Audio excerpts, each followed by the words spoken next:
Brandon Collins is a research scientist at the Center for Fire Research, and he joins us now from Martinez, California. Brandon, thanks so much for your time. You must be very, very busy. Now, what's causing these fires to spread so quickly? How much of it has to do actually with the climate change? Well, there's certainly a climate piece to this. I mean, we've been seeing a trend for the last several years of these types of fires happening, and there are not one-offs. So that would tell me there's some type of climate signal to it. But we also have a problem throughout the West in that a lot of our ecosystems are fire-adapted ecosystems. They're used to having fire, or prior to sort of our settlement, they had a lot of fire, and so us with 120 years of putting out fires, we've completely changed the systems, and now they're very fuel loaded, as we would say, and they burn at a very different intensity.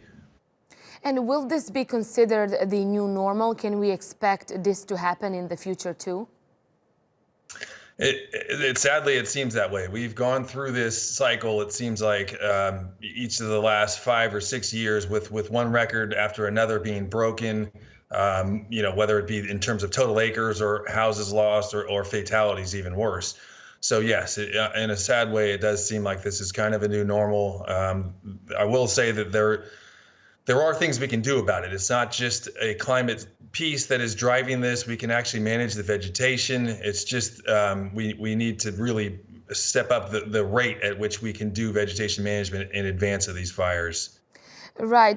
Brandon, it seems like these fires have been spreading so quickly. Despite all the measures that have been taken, it seems like it's getting worse and worse. Do you think a different strategy is needed to deal with this situation? I do, and it's not necessarily a new strategy. It's just applying it at a larger scale. I think that what we've traditionally done when we do vegetation management is we manage small chunks of forest, maybe on the hundreds of acres, maybe even up to 1,000 acres at a time.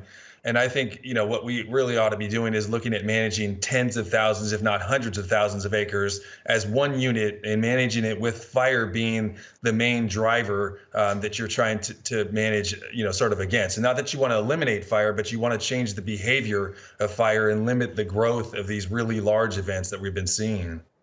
Okay, Brandon Collins, thanks so much for that insight for us here at TRT World. I do appreciate that.